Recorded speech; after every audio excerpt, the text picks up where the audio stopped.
So let us start today's session with experimental verification of interference.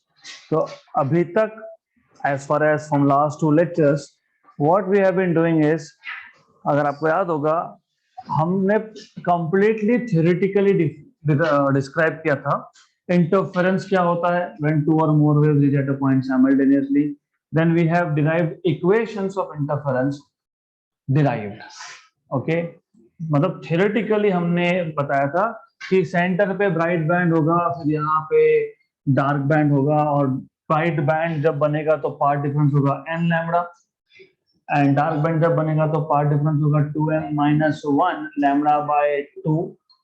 Okay, then now obviously in physics theory is not sufficient, क्योंकि theoretically तो मैं कुछ भी बोल दूंगा और उसको एक्सेप्ट नहीं किया जा सकता. You have to also verify this experimentally. The first experiment to check, to verify if interference really exists was done by Thomas Young. So Thomas Young नाम का एक साइंटिस्ट था.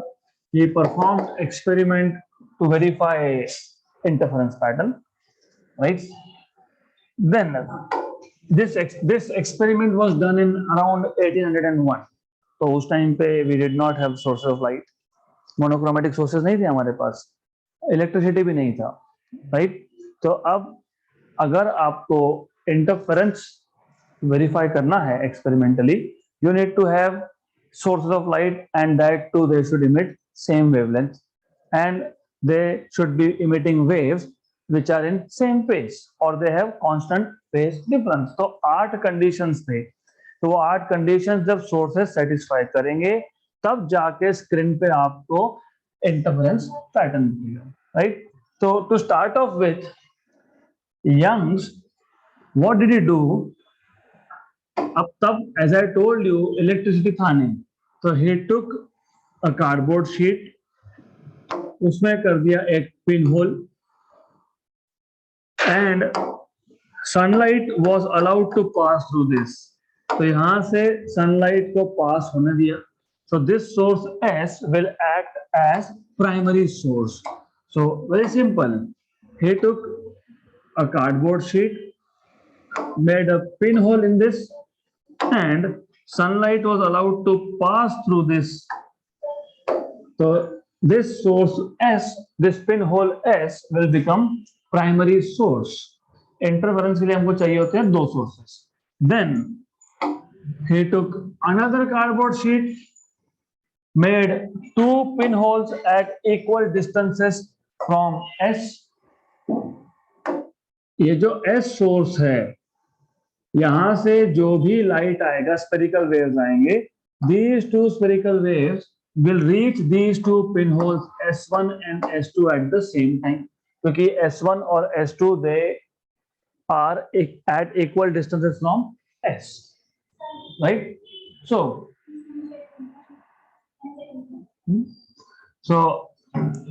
you see S1 and S2, they will act as secondary sources, right? And these 2 secondary sources will satisfy that condition of the waves having same phase. क्यों? क्योंकि ये जो source है S, यहां से जो वेव्स निकलेंगे, they will reach these 2 pinholes at the same time, simultaneously. Why simultaneously? Because S is at equal distance from S1 and S2, right? तो कम से कम इन फेज होगा. तो यहां से जो वेव्स निकलेंगे S1 और S2 से, they will be in phase. Now these waves coming from S1 and S2, and by the way, S1 and S2 will be secondary sources.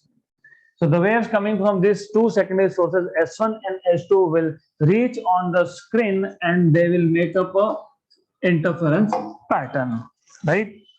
So you have this as screen. Definitely you cannot have monochromatic light, because sunlight is not monochromatic. You know, sunlight is white. White मतलब it consists of all the colors. तो monochromatic तो नहीं है. तो monochromatic कैसे बनाया होगा? Maybe using some prism. Prism does dispersion, right, या फिर हो सकता है पॉलीक्रोमेटिक ही यूज कर लिया, ठीक है। पॉलीक्रोमेटिक में as I told you, you get diffuse pattern but you still get some pattern, okay. Then तो ये basic setup. So in Young's experiment, what did we do here? In Young's experiment,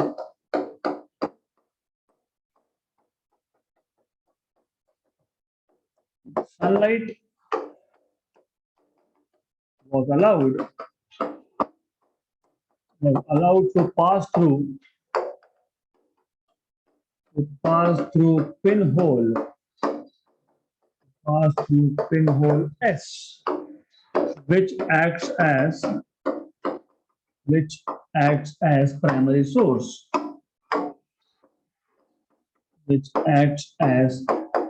primary source, then उसके बाद ये जो waves, spherical waves coming from S, they are allowed to pass through two pinholes S1 and S2, which act as secondary sources. Then spherical waves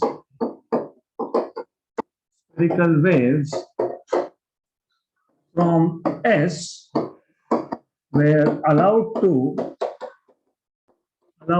pass through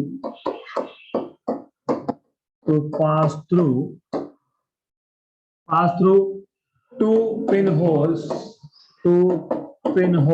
S1 and S2 at equal distances from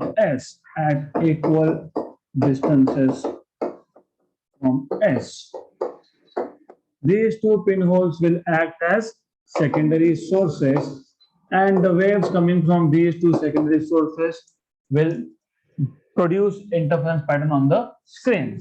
So the waves from S1 and S2 will produce interference pattern on the screen. Of course, these are secondary sources, will produce interference pattern on the screen. तो ये था उसका basic setup. This is the basic setup which Thomas Young used to demonstrate that interference pattern do exist. तब technology advancements were limited. Sunlight use करना पड़ गया, cardboard में दो पिन होल्स करके उनको secondary sources treat करना पड़ गया. And with time, as you know, okay, so with technological advancements, then जैसे जैसे टेक्नोलॉजी आगे बढ़ेगा, we started creating monochromatic sources. तो अब हमको सनलाइट की जरूरत नहीं पड़ी. We can just replace that pinhole S by a monochromatic source of light S. Then ये जो आपने कार्डबोर्ड शीट लेके दो पिनहोल किए, उसकी जगह पे now you use two slits, two equidistant slits. So now you are using two slits, and of course, I hope you know what are slits. So slit is a small opening, just like this. You see, there's a small gap between two hands, very small gap. So this acts as a slit. So very small opening is called as slit. So instead of two pinholes, now you have two slits, and then you have a screen. There is a screen here, right? अब होगा क्या, ये जो दो slits है S1 and S2, they are at equal distance from monochromatic source S. Or now because you are using two slits, this will be called as Young's double slit experiment. So modified Young's experiment is now called as Young's double slit experiment. Young's double slit experiment. And by the way, we are not going to write a lot of theory here.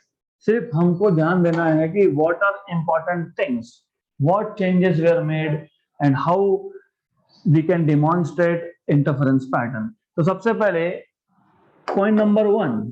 In this case, sunlight या फिर pinhole was replaced by monochromatic source.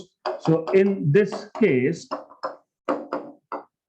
pinhole was replaced by pinhole was replaced by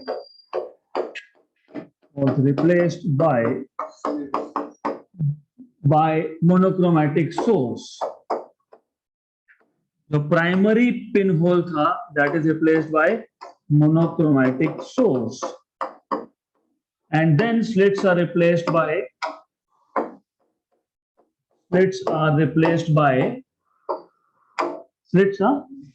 secondary pinholes.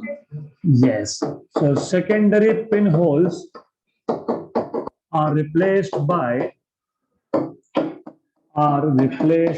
by two slits. Okay, good. Then ultimately यहां से ये जो दो slit है इसमें से जो वेव्स निकल रहे हैं, they are making interference pattern on the screen, and interference pattern consists of alternate bright and dark bands. Okay, so waves from S1 and S2 produce interference pattern on the screen,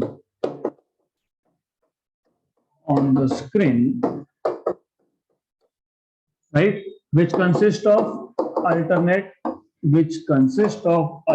bright and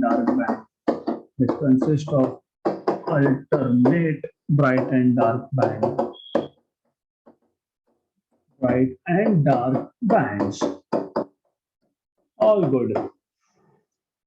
So this is the theory that we are going to write. बहुत कुछ है, but we will not write down everything, but I'll put that in notes. Important is to have mathematical derivation here. देखो अभी तक आप बता रहे थे कि अगर पाथ डिफरेंस n लैम्बडा हुआ तो कंस्ट्रक्टिव, अगर path difference 2m - 1 lambda bye 2 हुआ तो डिस्ट्रक्टिव.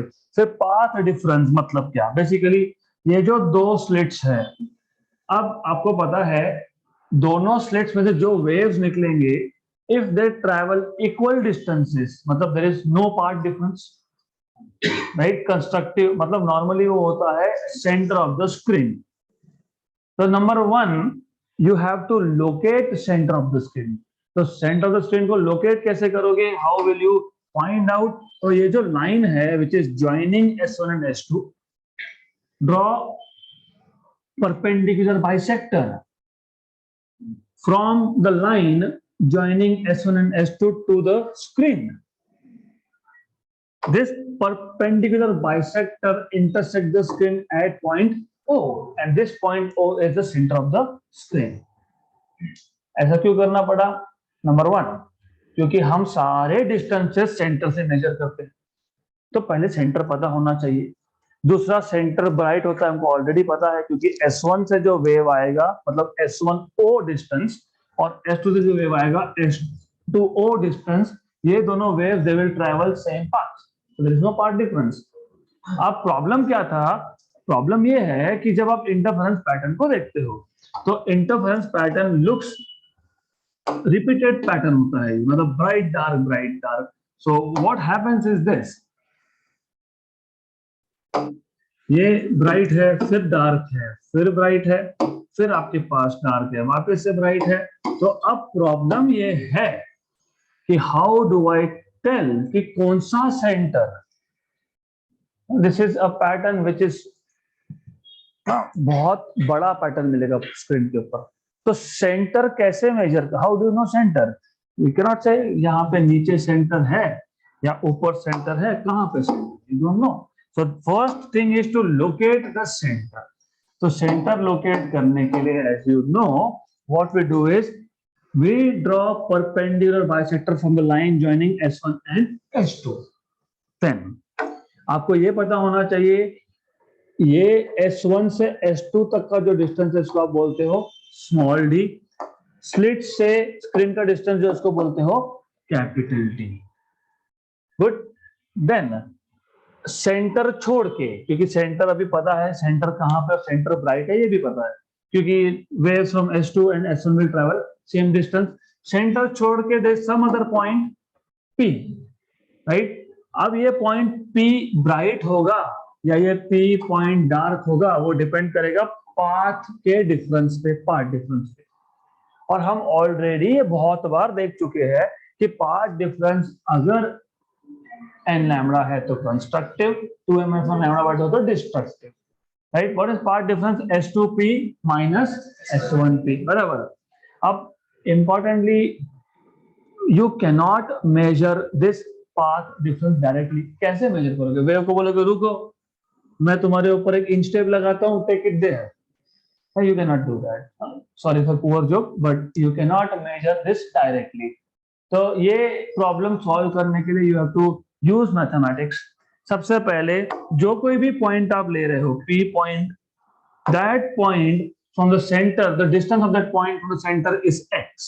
तो ये जो P पॉइंट आपने लिया स्क्रीन पे, इसका सेंटर से जो डिस्टेंस है वो है x। Okay, then what we will do is, हम S1 से स्क्रीन पे एक परपेंडिकुलर ड्रॉ कर देंगे और we'll call this point M1. The point where perpendicular from S1 to the screen intersect the screen is called as M1. Similarly यहां से S2 से भी एक परपेंडिकुलर ड्रॉप कर देंगे और जहां पे वो स्क्रीन को इंटरसेक्ट करेगा उसको बोल देंगे M2, राइट? नाउ ये source S1 to S2, slit S1 to S2 distance था D डिस्टेंस था, S1 से S2 डिस्टेंस था D, उसमें से ये एक परपेंडिकुलर बाइसेक्टर है, कौन सा? OM। OM is perpendicular bisector. Perpendicular bisector क्या करता है? दो इक्वल पार्ट्स में डिवाइड करता है, मतलब ये जो डिस्टेंस है this becomes D/2 and this becomes D/2, right? तो परपेंडिकुलर बाइसेक्टर ड्रॉ करना is not only to locate center but also to know this distance. Now that clear? Now ultimately never forget our aim is to find out S2p minus S1p. तो अब हमारे पास दो right angle triangle है, एक right angle triangle है S1M1p. So from right angle triangle,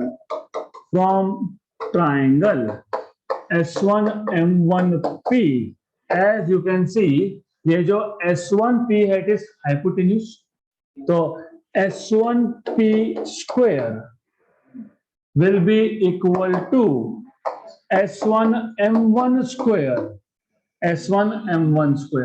plus M1p square plus M1p square, Pythagoras theorem, right? अब ये S1M1 it is nothing but distance between slit and the screen, that is capital D. तो ये आ गया आपके पास D square plus M1p, centre से उस P point का distance था x, हमें चाहिए M1 से P और M1 से O डिस्टेंस है D/2, मतलब definitely this much distance M1P is x minus D/2, तो याद रखना this is x minus D/2, okay? तो M1P is x minus D/2 और इसका भी आएगा स्क्वायर, ये आपको मिल गया S1P square. So this is S1P square. Similarly, from triangle S2M2P, you will have, so from triangle S2M2P,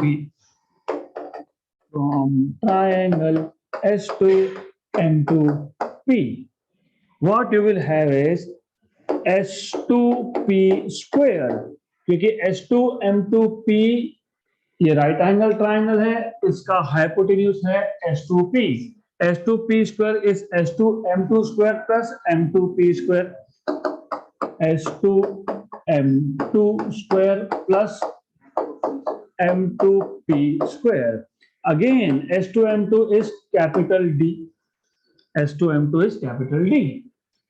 M2P is x plus d by 2 का square, क्योंकि O से P था x और M2 से O था d by 2।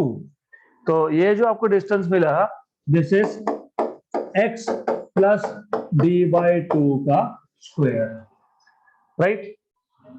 हमें चाहिए था S2P माइनस S1P, लेकिन हमारे पास है S2P स्क्वायर और S1P स्क्वायर। से काम करते हैं, पहले इन दोनों को ही सब्ट्रैक्ट कर लेते हैं। इक्वेशन नंबर 2, इक्वेशन नंबर 1, 2 में से 1 को सब्ट्रैक्ट कर लेते हैं। तो what you will get is S2P square minus S1P square equal to S2P square is d square plus d square plus x plus d by 2 का स्क्वायर माइनस तो यहाँ पे गड़बड़ ना हो इसके लिए ब्रैकेट डाल दो। अगर आप यहाँ पे थोड़ा सा भी गड़बड़ हुआ तो गए, तो you need to do this properly. Minus yes minus D square plus x minus D by 2 का स्क्वायर, मतलब ये bracket as it is, yes it is as it is, no issues. सिर्फ यहाँ पे बीच में आएगा माइनस। देखो S2P square D square plus x plus D by 2 का square, D square plus x minus D by 2 का स्क्वायर। तो यहाँ पे S2P स्क्वायर और S1P स्क्वायर में एक ही डिफरेंस है, सेकेंड टर्म में स्क्वायर के अंदर यहाँ पे बीच में प्लस है, वहां पे माइनस है। Clear?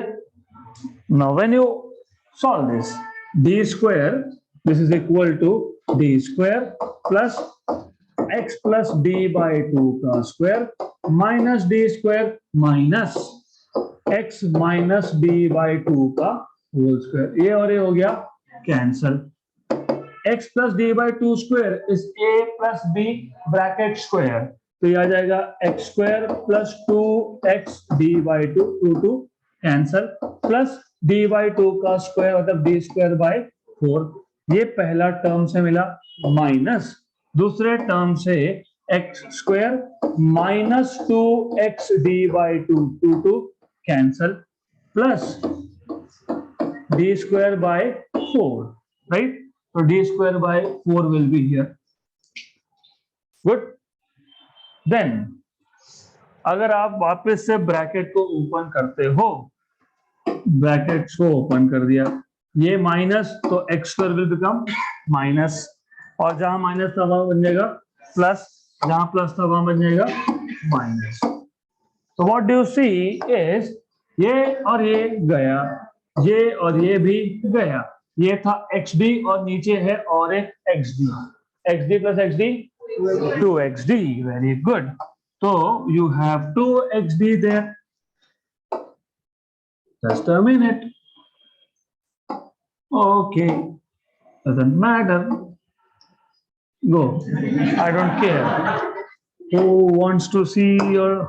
At least I don't like to see myself. Anyways, so यहाँ पे आपके पास आ जाएगा. What you will get is S2P square minus S1P square, क्योंकि this was left hand side, equal to 2xd, right? अब this is nothing but S2P minus S1P, S2P plus S1P equal to 2xd, correct? A square minus b square, a minus b into a plus b. But you remember this is part difference, तो एक काम करो, path difference को एक side पे रखो, S2P minus S1P equal to 2xd upon S2P plus S1P। अब पहले यहाँ पे लिख लो ये पार्ट डिफरेंस है, अदरवाइज नेक्स्ट स्टेप में गड़बड़ हो जाएगी। This is path difference, this is path difference is equal to, और by the way you denoted by delta. So delta part difference equal to 2xd upon S2P plus S1P. Clear यहाँ तक? Are you following all the steps? Yes? Good. Next. Now, normally, अगर आपको याद होगा और याद होना चाहिए, conditions for steady interference pattern, the two sources of light must be as near as possible and the screen should be as far away as possible. जितना दूर होगा उतना अच्छा. Good. अब if this is the point P where we are checking interference, in this case ये है S1P and you have this as S2P. If the screen is at very large distance, तो approximately ये जो S1P distance है और ये जो S2P distance है, it can be taken to be this distance which is D, right? Under condition the screen is at very large distance, S1P and S2P can be approximately taken to be D, which is distance between slits and the screen. Very good. तो और याद रखना, ये जो assumption आप ले रहे हो, approximation आप ले रहे हो, this is only for right hand side. अगर लेफ्ट हैंड साइड पे डाल दिया तो गए, बोल दिया पार्ट डिफरेंस 0, मतलब सारे के सारे स्क्रीन पे हर पॉइंट पे पार्ट डिफरेंस 0, मतलब it will be uniformly illuminated, no pattern will be obtained, right? Good. तो मैं एक काम करता हूं, मैं बोल्ड भी लिख देता हूं, only for right hand side of the equation. Okay, you will write down S2P equal to S1P approximately equal to capital D. Therefore, part difference delta will be 2xd upon d plus d plus d, that is 2d. So this is nothing but 2xd upon 2d, cancel and cancel. So part difference आपको मिल गया xd by capital D. Good. Going back to theory, हमको already पता ही था कि n lambda हुआ तो constructive. Okay, problem कहाँ था? प्रॉब्लम था कि ये S2P और S1P हम कैसे फाइंड करेंगे, क्योंकि हमको पाथ डिफरेंस चाहिए तो S2P माइनस S1P चाहिए. तो यहाँ पे if you see path difference you obtain in terms of x is the distance of the point where you are checking interference with respect to center of the screen. तो x major करने के लिए आपने पहले centre locate किया, मतलब x now you can measure. Small d is the distance between two slits, it is measurable. Capital D, distance between slits and the screen is measurable.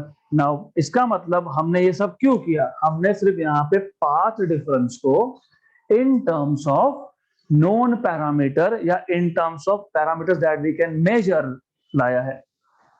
यहाँ तक clear? Is this clear? So once you know part difference, now you can talk about constructive and destructive interference के conditions. अब अगर वो P point bright है, मतलब वहां पे bright band है, मतलब वहां पे हो रहा है constructive interference. तो what we want to do is, हमको पोजीशन चाहिए, हमको देखना है कि सेंटर ऑफ द स्क्रीन पे कौन कौन से डिस्टेंस पे कंस्ट्रक्टिव इंटरफेरेंस होगा. तो for constructive interference path difference equal to n lambda, but here path difference is xd by capital D equal to n lambda. So x equal to n lambda d by small d. Correct? अब तो this is a distance of bright band, मतलब constructive interference. कहां से? From the centre of the screen. Now थोड़ा और imagination को next level पे लेके जाना पड़ेगा, otherwise you will not understand anything. और वैसे भी if you go for engineering अगले साल वापस करना है तो you should no it now. Now ये है सेंटर और सेंटर पे होता है bright, right? And if you have understood, ये पैटर्न में सेंटर के दोनों साइड पे होता है डार्क डार्क, उसके बाद दोनों साइड पे वापस होता है ब्राइट एंड ब्राइट, फिर वापस से होता है dark and dark, and then होता है bright and bright. This is how it is. Okay, तो सेंटर पे जो ब्राइट बना इसको बोलते हैं zeroth order constructive interference zeroth order. फिर जो पहले दो डार्क है first order dark bands on both sides, ऊपर और नीचे। देन उसके बाद जो ब्राइट है फर्स्ट ऑर्डर ब्राइट बैंड्स, फिर उसके बाद जो डार्क है सेकेंड ऑर्डर, फिर जो ब्राइट है सेकेंड ऑर्डर। मतलब basically what I am saying is ये हो गया आपका जीरोथ ऑर्डर ब्राइट, ये और ये these are first order bright, here and here this is second order bright, and for dark this is first order dark and first order dark, this is second order dark and second order dark, correct? Which means कि ये जो bright dark band है एक एक बार तो नहीं बन रहा है, they are forming at different different positions. और ये जो मैंने लिखा है 1 2 1 2, this is n, this is also n, this is n, तो n equal to 1 मतलब first bright from center, n equal to 2 second bright from the center, n equal to 3 third bright, 4 fourth bright। तो मैं यहाँ पे लिखूंगा x suffix. अगर मुझे first बताना है फर्स्ट तो x1 n की वैल्यू 1, अगर सेकेंड बताना है तो 2 n की वैल्यू 2, राइट? तो where n is called as order of bright band, right? Order of constructive interference भी बोल सकते हो। सेंटर पे तो 0 रहेगा, तो पहला ब्राइट बनेगा n इक्वल टू 0 मतलब सेंटर। उसके बाद when you put 1 the next will be formed at lambda d by d. If you put n equal to 2, then next will be formed at 2 lambda d by d, then 3 lambda d by d, right? ये हो गया आपका constructive interference का condition. Now similarly ये जो destructive कहाँ बनेगा, let us check destructive interference कहाँ बनेगा। What are the positions of destructive interference? मतलब positions of dark bands measured from the center of the screen. So center is reference point. All the measurements will be made with respect to center. अब you should know dark band के लिए delta was 2m minus 1 lambda by 2. Just be little careful. Some books and also your textbook, they write down 2n plus 1 lambda by 2. n is whole number, it starts from 0 0 1 2 3, m is integer, actually positive and negative integers, plus minus 1 plus minus 2 plus minus 3, plus मतलब centre के ऊपर minus minus centre के नीचे, वो हम बाद में use करेंगे। बट मैं n नहीं यूज करता हूं, डिस्ट्रक्टिव के लिए मैं यूज करता हूं m, just to have some clarity कि जहां मैं m लिख रहा हूं मतलब डिस्ट्रक्टिव है, जहां मैं n लिख रहा हूं मतलब कंस्ट्रक्टिव है। अदरवाइज कंफ्यूजन क्रिएट हो जाएगा। यहाँ भी n की वैल्यू 0 से स्टार्ट हो रही है कि 1 से, दोनों केस में 0 से स्टार्ट हो रही है, ओके। और ये कंस्ट्रक्टिव है कि डिस्ट्रक्टिव है, so I don't want to do that, इसके लिए मैं यूज कर रहा हूं यहाँ पे m। Good, then you should know what was delta x, कौन सा d? हाँ, small d by capital D equal to 2m minus 1 lambda by 2. So from here you will get x equal to 2m minus 1 minus 1 lambda capital D by 2 times of small d. Correct? Right? जैसे आपने यहाँ पे देखा कि सिर्फ एक constructive नहीं है, वैसे सिर्फ एक डिस्ट्रक्टिव ही नहीं है, there are orders of destructive bands, first order, second order, third order, fourth order, right? तो if you put m equal to 1 मतलब ये जो x है it is actually distance of mth dark band from the centre. जैसे ये था distance of nth bright band from centre, ये है distance of mth dark band from the centre. Good, clear? Then मतलब what I am saying is अगर पहला है तो इतना डिस्टेंस है ना, ये x ऑफ फर्स्ट डार्क। अब just not to have confusion मैं इसको बोल दूंगा x डैश, x डैश मतलब डिस्ट्रक्टिव, तो ये है x1 डैश, और यहां से यहां तक है x2 डैश, करेक्ट? तो if I put m equal to 1, 2 into 1 is 2, minus 1 lambda d by 2d. Okay, तो पहली बार ये बनेगा lambda d by 2d पे. When you put m equal to 2, then you get 4 minus 1 3 lambda d by 2d, then 5 lambda d by 2d, correct? Just like beats, दो wax के बीच में एक वेन, दो वेन के बीच में एक वैक्स. और भी हमने देखा था नोड्स एंड एंटी नोड्स, दो नोड्स के बीच में एक एंटी नोड, दो एंटी नोड्स के बीच में एक node. Do you see the pattern? You see, दो डार्क के बीच में एक ब्राइट, या फिर दो ब्राइट के बीच में एक डार्क. तो ऑफ कोर्स also दो ब्राइट के बीच में, मतलब exactly at the center, this is 0, this is 1. What is center of 0 and 1? Half. तो lambda d by 2d. So lambda d by 2d. 0 मतलब central bright, lambda d by d first order bright, and first order dark was lambda d by 2d. है क्या?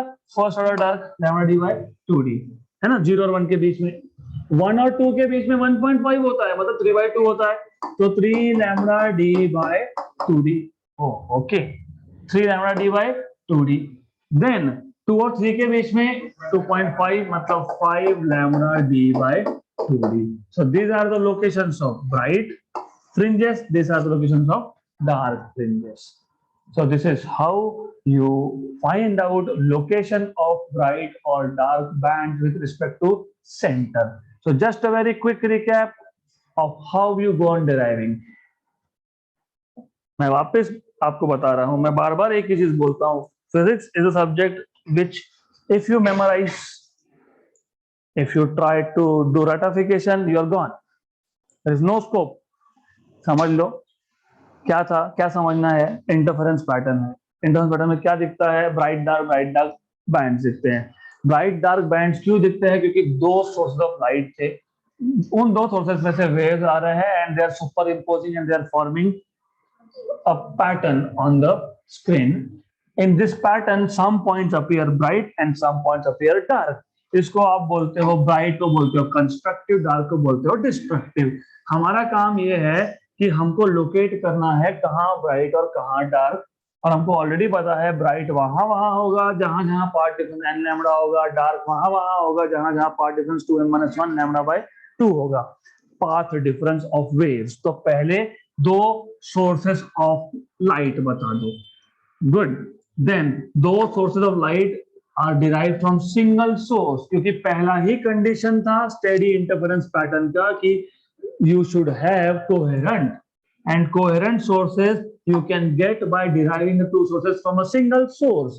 तो सबसे पहले single source में से आपने दो सोर्सेस डिराइव कर लिए by putting up slits here, slit S1 and slit S2.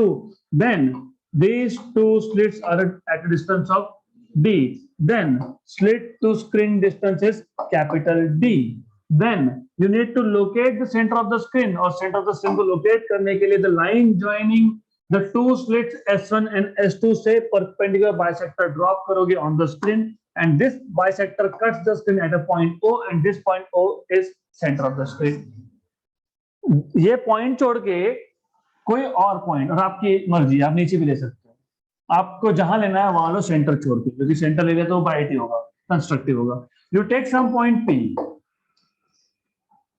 And first of all ये पॉइंट P ब्राइट भी हो सकता है, ये डार्क भी हो सकता है. अगर ब्राइट है तो इसका डिस्टेंस क्या है सेंटर से, अगर डार्क है तो इसका डिस्टेंस क्या है सेंटर से, ये हमको फाइंड करना है. तो our job is to locate where will be the bright bands appearing and where will be the dark bands appearing. तो bright हो या dark हो, दोनों के लिए essential condition is that you know part difference. Knowing part difference मतलब you should know what is S2P minus S1P। इसके लिए हमने स्लिट नंबर 1 से स्क्रीन पे एक बाइसेक्टर ड्रॉ कर दिया, मतलब परपेंडिकुलर ड्रॉ कर दिया, not bisector but perpendicular, and call this as M1। Similarly second से भी एक परपेंडिकुलर ड्रॉप कर दिया and call this point as M2। Well by the way, ये जो P पॉइंट की हम बात कर रहे हैं, ये P पॉइंट का डिस्टेंस सेंटर से है x, और क्योंकि ये स्लिट टू स्लिट डिस्टेंस था d, तो हाफ और हाफ मतलब इतना d/2 होगा और नीचे का भी d/2 होगा। देन हमने लिया राइट एंगल ट्राइंगल S1M1P, इसमें S1P है हाइपोटेन्यूज, तो S1P square is S1M1 square, और S1M1 is nothing but distance capital D, तो D square plus M1P square, but OP is OM1 plus M1P, है ना, OP is OM1 plus M1P, तो basically OP is OM1 plus M1P, इसमें से OP है x, OM1 है d/2, तो M1P आपको मिल जाएगा x माइनस d/2, तो ये जो M1P आया this is nothing but x minus d/2 का square. Similarly from triangle S2M2P, from triangle S2M2P, what you will have is S2P square equal to D square plus x plus D का square, right, x plus d/2 का square. आपको चाहिए था path difference S2P minus S1P, हमारे पास S2P तो नहीं है लेकिन S2P का स्क्वायर है, और S1P नहीं है, S1P का स्क्वायर है, तो what we will do is S2P square minus S1P square equal to, solve करने के बाद माइनस किया तो ये इधर ही कैंसिल हो गया, राइट, एंड माइनस किया तो फिर आपका सिर्फ बचेगा x प्लस d/2 का square minus x minus d/2 का square, right. Then this will be equal to, after solving it will be equal to 2xd, पूरा सॉल्व करने के बाद this will be equal to 2xd, okay। then left hand side में आपके पास S2P square minus S1P square था, मतलब S2P minus S1P into S2P plus S1P, that is equal to 2xd, तो S2P minus S1P equal to 2xd upon S2P plus S1P।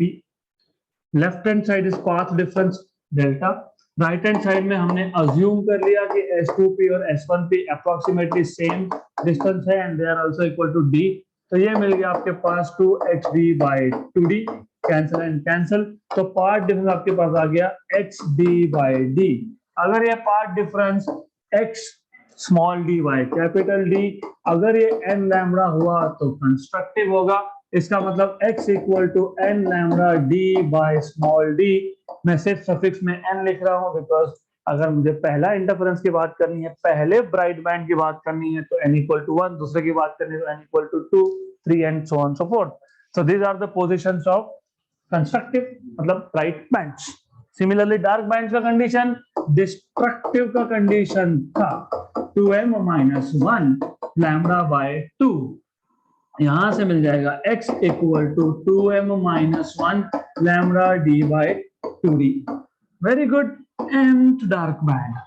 So this is the position of mth dark band. So these two equations, याद रखना ये, these two equations give you positions, मतलब distances of bright and dark bands measured from the center of the screen in Young's double slit experiment। और अगर ये याद रहा तो in the next session what we are going to do is, सबसे पहले ये जो इंटरफेरेंस पैटर्न दिख रहा है, very good interference pattern, good contrast, तो सबसे पहले हम चेक करेंगे, हम फाइंड करेंगे कि ब्राइट का फ्रिंज, इसको फ्रिंज बोलते हैं, ब्राइट फ्रिंज और ब्राइट बैंड, इसका विड्थ कितना वो फाइंड करेंगे। वो फाइंड करने के लिए आपको जरूरत पड़ेगी XM की। यस, ब्राइट बैंड का विड्थ फाइंड करने के लिए आपको जरूरत पड़ेगी XM, डार्क मतलब डिस्ट्रक्टिव के लोकेशन की, और डार्क बैंड का विड्थ फाइंड करने के लिए आपको जरूरत पड़ेगी ब्राइट बैंड के लोकेशन की। और हम इन दोनों का विड्थ फाइंड करके चेक करेंगे कि दोनों इक्वल है कि नहीं, क्योंकि one of the conditions of steady interference pattern tells you that you should have appreciable width of bright and dark band, and these width of bright and dark should be same, correct? और why I said like this, logical है। मुझे अगर dark की width find करनी है तो bright के condition लगेंगे, क्यों? क्योंकि सैंडविच है वो, dark is between two brights, bright is between two darks. So you will see in the next session how to find out fringe width. So that's it for today.